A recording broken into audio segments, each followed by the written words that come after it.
So hello everyone, আগের ভিডিওটা তোমরা দেখলে দেবকুণ্ড আমরা গেছিলাম উড়িষ্যা ভ্রমণে। তো এখন বর্তমানে আমরা পঞ্চলিঙ্গেশ্বর যাচ্ছি, যেটা দুপুর প্রায় হয়ে গেছিলো, দুটো বাসতে যাই। তো পঞ্চলিঙ্গেশ্বর পৌঁছে আমি দেখলাম খুবই সুন্দর জায়গা। কেন পঞ্চলিঙ্গেশ্বর আশেপাশে দেখবে দোকান আছে, অনেক কিছু স্টল দেওয়া আছে, খাওয়ার স্টল, খেলনার স্টল, অনেক রকম স্টল দেওয়া আছে। কিন্তু দেবকুণ্ড একদম কিছু নেই স্টল।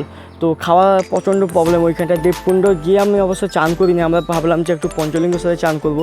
আর জায়গাটা খুবই সুন্দর একদম, কেননা চারপাশে লোকজন, এখানে ভিড় ছিল প্রচণ্ড, যেহেতু মন্দির একটু ছিল উপরের দিকে, 2-3টা মন্দির। তো আমরা ভাবলাম একটু ঘুরে আসি উপরের দিকে, কিন্তু সিঁড়িগুলো প্রচণ্ড উঁচু উঁচু, তো পা ব্যথা হয়ে গেছিলো, কারণ সকাল থেকে আমরা ঘোরাফেরা করছিলাম।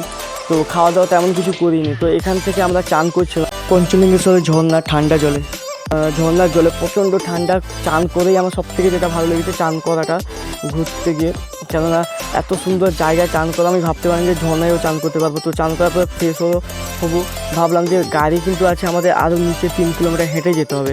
তো মোটামুটি আমরা সেখান থেকে ঘোরাফেরা করে ভাবলাম যে একটু সিঁড়িগুলোতে যাই, আশেপাশে জিনিসগুলো দেখি, কিছু কেনাকাটি করলাম বাড়ির জন্য জিনিসপত্রগুলো, খুবই সুন্দর সুন্দর জিনিস। কিন্তু হ্যাঁ, এইটুকু মনে রাখতে হবে বাইরে গেলে টাকা বেশি নিয়ে যেতে হবে, কেননা খরচা বেশি।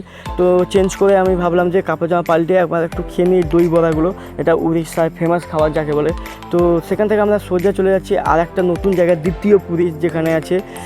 তো মোটামুটি খুবই সুন্দর জায়গা, আকাশটাও খুব ভালো লাগছিলো, কিন্তু মেঘ উঠে গেছিলো, জানি বৃষ্টি হবে, কেন মেঘে কন্ডিশন প্রচণ্ড খারাপ ছিল। 3টে থেকে আমরা বুঝে নিয়েছিলাম।